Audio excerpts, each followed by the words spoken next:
ప్రతి తల్లి ఈ 3 విషయాలైతే కంపల్సరీగా తెలుసుకోవాలండి. అవేంటి అంటే ఫస్ట్ అయితే మీ పాపకి గుడ్ టచ్, బ్యాడ్ టచ్ గురించి చెప్పాలి.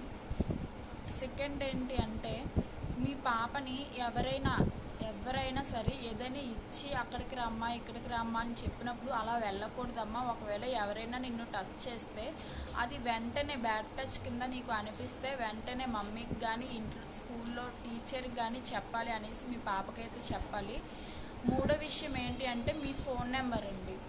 మీ ఫోన్ నెంబర్ కానీ మీ హస్బెండ్ ఫోన్ నెంబర్ కానీ పాపకి తప్పనిసరిగా మీరు నేర్పించండి. కంపల్సరిగా మీ పాపకైతే నేర్పించండి.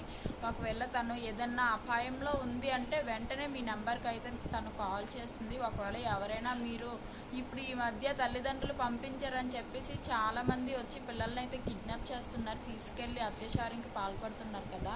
అలా కాకుండా వాళ్ళు ఒకవేళ వచ్చి మీ మమ్మీ నన్ను తీసుకురమ్మంది, మీ డాడీ నన్ను తీసుకురమ్మన్నాడు అనేసి అన్నప్పుడు పాప వెంటనే మీ నెంబర్ ఇచ్చి మీ నెంబర్కి కాల్ చేసి మీతో మాట్లాడిన తర్వాత వస్తాను అనేసి అంటే అప్పుడు వాళ్ళు కొంచెం భయపడతారు కదండి. కాబట్టి మీ ఫోన్ నెంబర్ అయితే కంపల్సరిగా పాపకి నేర్పించండి. ఈ 3 విషయాలు అయితే తల్లి జాగ్రత్తగా గుర్తుపెట్టుకొని పాపకి అన్ని విషయాలు చెప్పాలి. మెయిన్గా గుడ్ టచ్, బ్యాడ్ టచ్ గురించి చెప్పాలండి.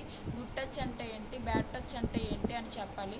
ఆఖరికి ఇంట్లో తండ్రి అయినా సరే బ్యాడ్ టచ్ చేస్తే అది మమ్మీకి కానీ స్కూల్లో టీచర్కి కానీ చెప్పే విధంగా పిల్లల్ని తయారు చేసుకోవాలండి. ఈ 3 విషయాలు అయితే తల్లి కంపల్సరిగా పాటించాలి.